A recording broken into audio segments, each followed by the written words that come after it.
नमस्कार, मैं हूं अरविंद डहरिया। बागी क्लासेस में आपका स्वागत है।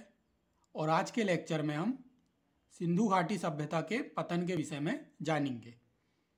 सिंधु घाटी सभ्यता की अगर बात की जाए तो सिंधु घाटी सभ्यता अपने अंतिम चरणों में जो है पतनोन्मुख रही। इसका आधार क्या है?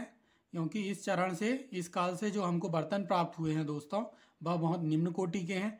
इसके अलावा जो पहले बड़े बड़े घर थे प्रारंभिक चरण में, अब वैसे घर नहीं रहे, छोटे छोटे घर मिले हमको पतनोन्मुख काल में। इसके अलावा जो है पुरानी ईंटों का इस्तेमाल इन्होंने दोबारा से घरों को बनाने के लिए किया और ईंटों का जो आकार है वह भी छोटा हो गया। इस आधार पर हम कहते हैं कि जो अंतिम चरण में है सिंधु घाटी सभ्यता, वह पतनोन्मुख रही। अब पतन के कारणों के विषय में हम चर्चा करेंगे। तो पहला कारण है आर्य आक्रमण। आर्य आक्रमण का मत किसने दिया दोस्तों? गार्डन चाइल्ड और व्हीलर ने।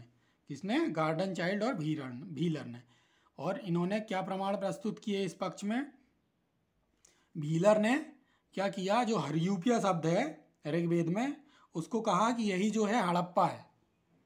सिंधु घाटी सभ्यता का हड़प्पा जो है ऋग्वेदिक हरियूपिया ही है। और इंद्र को चूंकि ऋग्वेद में पुरंदर कहा गया, पुरंदर मतलब किलों का विनाशक, दुर्गों का विनाशक। और जो हड़प्पा के नगर थे दोस्तों, वह कैसे थे? दुर्ग थे, दुर्ग के जैसे थे, है ना, किलेबंदी थी ऊपरी नगर में। तो इस आधार पर उन्होंने कहा कि इंद्र ने जो है, आर्यों ने इंद्र के नेतृत्व में आक्रमण किया हड़प्पा सभ्यता पर और इसको विध्वंस कर दिया। दूसरा कारण जो है, प्रमाण इन्होंने दिया, मोहनजोदड़ो से दोस्तों एक कमरे में 13 मृत शरीर मिले हैं। कितने? 13। तो इन्होंने अनुमान लगाया कि ये जो 13 शरीर हैं एक स्थान से मिले, मतलब किसी ने हमला किया होगा और मारकर इनको चला गया होगा। इनके शरीर पर घाव के निशान भी मिले दोस्तों, स्त्री और बच्चे भी मिले हुए। तो इस आधार पर इन्होंने अनुमान लगाया कि यहाँ पर आर्यों ने आक्रमण किया होगा। इसके अलावा एक गली से भी अस्थि पंजरों के ढेर मिले हुए यहाँ पर, जो इस मत की पुष्टि करता है। अब हम समीक्षा की बात की जाए, इसको नकारें या ना नकारें, तो जो हमने जो कंकालों का परीक्षण किया इतिहासकारों ने, पुरातत्वविदों ने, तो उन्होंने पाया कि जो कंकाल हैं वो समकालीन नहीं हैं, अलग अलग कालों के हैं सारे कंकाल। ठीक है। और जो घाव के निशान भी मिले थे वहाँ पर शरीरों में, तो घाव के निशान और मृत्यु का जो टाइम पीरियड है उसमें बहुत अंतर है दोस्तों। तो इस आधार पर जो है इस मत को नकारा गया। इसके अलावा अगर आर्य इतने, देखो बहुत बड़ी सभ्यता थी, तो अब 2-4 आदमी हमला करके तो इसको नष्ट कर नहीं सकते, है ना। पूरी सेना ने हमला किया होगा, तो अब सेना ने हमला किया तो उस मात्रा में हमको हथियार भी मिलने चाहिए। तो युद्ध सामग्री हमें मिली नहीं है। तो इस आधार पर हम कहते हैं कि नहीं, इसका जो पतन है ये कारण उतना सटीक नहीं बैठता। अगला जो कारण है, आर्थिक कारण बताया दोस्तों। आर्थिक कारण भी व्हीलर ने बताया है। इन्होंने क्या कहा व्हीलर ने, कि जो हड़प्पा सभ्यता है इसकी समृद्धि का आधार व्यापार था, है ना। व्यापार कहाँ कहाँ से करते थे ये? मेसोपोटामिया, मिस्र, ईरान, इधर सबसे व्यापार करते थे। अब क्या हुआ, 1700 ईसा पूर्व के आसपास जो है इसका नगरीय स्वरूप समाप्त हो गया दोस्तों। ठीक है, नगरीय स्वरूप समाप्त हो गया, तो व्यापार जो है, व्यापार भी प्रभावित हुआ। अचानक से व्यापार के समाप्त होने से जो है इसका पतन हो गया। ठीक। अगला जो है दोस्तों, इसके अलावा जो है इस काल में भवनों का आकार छोटा हो गया था और पुरानी ईंटों का भी प्रयोग हुआ था। इससे यह अनुमान लगाया जाता कि जो पहले समृद्ध नगर थे वह पहले जैसे समृद्ध नहीं रहे। अगला जो कारण है दोस्तों, पर्यावरणीय कारण है। पर्यावरणीय कारण में पहला है जलवायु परिवर्तन। यह मत किसने दिया है? ऑरेल स्टीन ने और A.N. घोष ने। इन्होंने बताया कि सेंधव क्षेत्रों में पहले बहुत अधिक वर्षा होती थी। अच्छा, सेंधव क्षेत्र तो उपजाऊ ही था बहुत, है ना, वर्षा अधिक होती थी। फिर क्या हुआ कि वनों की कटाई हुई नगरीकरण के लिए, है ना, नगर बनाए थे इन्होंने बड़े बड़े, और धीरे धीरे मानवीय आवश्यकताओं की पूर्ति के लिए इन्होंने वनों की कटाई शुरू कर दी। वनों की कटाई से क्या हुआ दोस्तों? वर्षा में धीरे धीरे कमी आ गई, वर्षा की मात्रा में। अब वर्षा की मात्रा में कमी आएगी तो पैदावार भी घटेगी, तो कृषि पैदावार जो है वह भी घट गई। और जो व्यापार इनका था पूरा कृषि अधिशेष पर निर्भर था, तो कृषि अधिशेष नहीं रहा तो व्यापार भी समाप्त हो गया। और चूंकि कृषि की स्थिति गिर गई तो बाद में भूखमरी जैसी स्थिति आ गई और फिर यहाँ पर से जो लोगों ने पलायन कर दिया दूसरे स्थानों पर। अगले कारण में आते हैं बाढ़। यह किसने दिया दोस्तों? बाढ़ के जो है सबसे क्लोज माना जाता है यह पतन का कारण, क्या? बाढ़। अब बाढ़ की देखो, सिंधु जो नगर थे ज़्यादातर वह सारे जो है नदियों के किनारे बसे हुए थे, यह तो हम जानते हैं ना। जैसे हड़प्पा जो है रावी नदी के तट पर, लोथल जो है भोगवा नदी के तट पर, है ना, दास्क नदी के तट पर मकरान बसा हुआ था। तो नदियों के तट पर बसे हुए थे, इसलिए बाढ़ आती होगी बार बार, और बार बार बाढ़ आने से क्या हुआ, लोगों ने पलायन कर दिया होगा। लेकिन जो एम आर साहनी कहते हैं कि बाढ़ आने से क्या होता था, जल प्लावन होने लगा और धीरे धीरे जो है ज़मीन दलदली होने लगी। कैसी होने लगी? दलदली।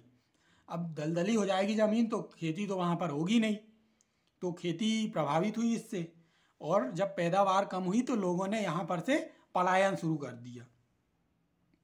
इसके अलावा जो है मार्शल महोदय हैं, इनको जो मोहनजोदड़ो से विभिन्न स्तरों में बालू की परतें मिली दोस्तों। क्या होता है, जब किसी भी सभ्यता की खुदाई की जाती है तो वहाँ पर से देखो स्तरों में खुदाई होती है उसकी।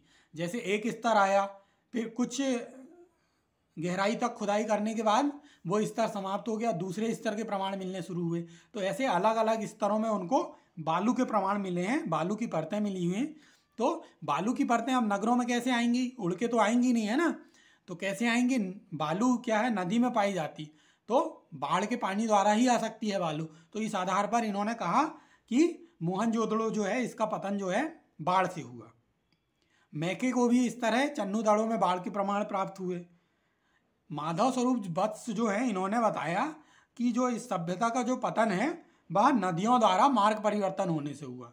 जैसे वर्तमान काल में भी बहुत सारी ऐसी नदियां हैं भारत में जो मार्ग बदलने के लिए जानी जाती हैं, जैसे घाघरा, कोसी, है ना।